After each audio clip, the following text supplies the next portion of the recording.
By 1999, Matt Groening had dominated the television world with The Simpsons, a comedy about the average family. However, after establishing The Simpsons into pop culture history, Groening wanted to tell a science fiction story from the future, and thus Futurama was born. The series aired on March 28, 1999, and followed the story of Philip J. Fry, a 20th century delivery boy who, upon delivering a pizza to a cryogenics lab, is frozen and awakened into the world of the year 3000.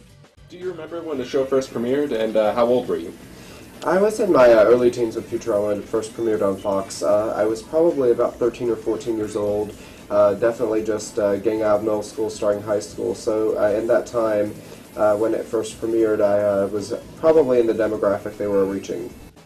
Once arrived, Philip J. Fry befriends a disgruntled robot, Bender Bending Rodriguez, discovers his only living relative, Professor Hubert J. Farnsworth, and falls in love with the one-eyed mutant Taranga Leela. After a disagreement over career chips, Fry, Bender, and Leela find themselves employed by Professor Farnsworth's delivery company, where many adventures will soon ensue. The basic premise of the show was a self-contained adventure that took place every episode, in which the crew would mostly deliver a package to a strange planet. As the show progressed, so did the characters, each one developing throughout the series as we learned more about them. The show ran strong at first, not a major success, but still a favorite among fans.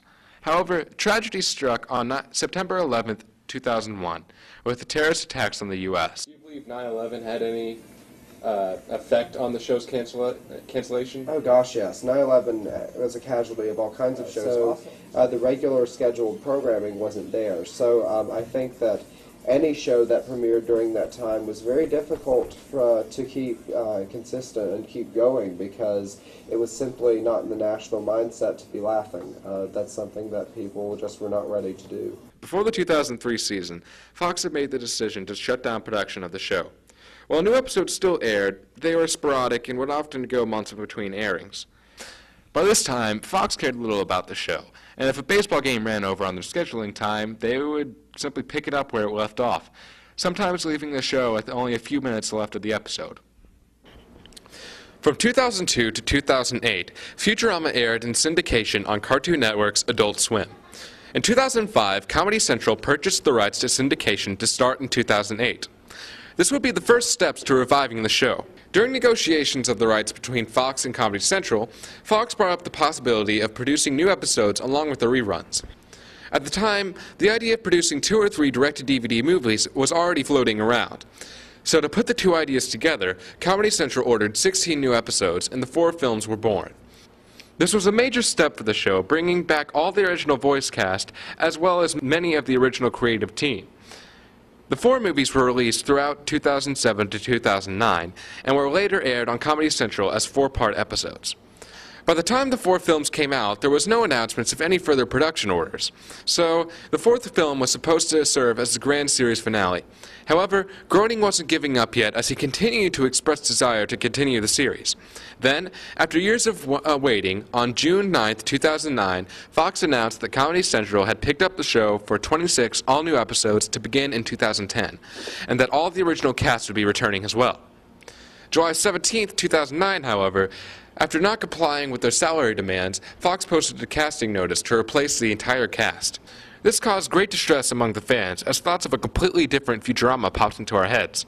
Thankfully, though, things quickly worked themselves out, as the salary problem was resolved, and it was officially announced that the entire cast was returning. After the cast was signed and the production was underway, all that was left for us fans to do was wait. With each clip that was posted and every teaser that was released, our anticipations grew and grew. When the day finally arrived, 2.9 million viewers tuned in as Futurama was reborn with the appropriately titled episode, Rebirth. With the first episode setting things back to normal, and then the second episode returning to the regular routine of the show, it seemed that Futurama was back on track and just as strong as before. So what awaits the show in the future? Will Futurama be even bigger than it was before? Will Fry and Leela finally be together? The answer?